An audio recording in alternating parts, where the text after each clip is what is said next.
نافع بن یزید نے کہا کہ مجھ سے جعفر بن ربیعہ نے بیان کیا کہ ابن شہاب زہری نے انہیں لکھ بھیجا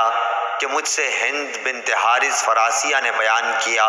اور ان سے نبی کریم صلی اللہ علیہ وسلم کی پاک بیوی ام سلمہ رضی اللہ عنہا نے ہند ان کی صحبت میں رہتی تھی۔ انہوں نے فرمایا کہ جب نبی کریم صلی اللہ علیہ وسلم سلام پھیرتے تو عورتیں لوٹ کر جانے لگتیں اور نبی کریم صلی اللہ علیہ وسلم کے اٹھنے سے پہلے اپنے گھروں میں داخل ہو چکی ہوتیں۔ اور ابن وہب نے یونس کے واسطے سے بیان کیا، ان سے ابن شہاب نے بیان کیا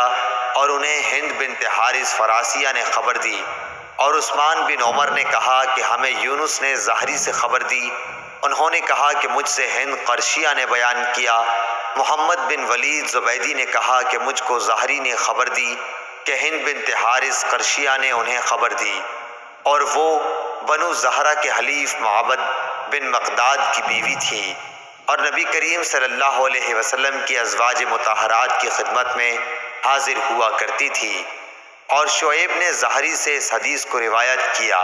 انہوں نے کہا کہ مجھ سے ہند قرشیہ نے حدیث بیان کی، اور ابن ابی عتیق نے زہری کے واسطے سے بیان کیا اور ان سے ہند فراسیہ نے بیان کیا۔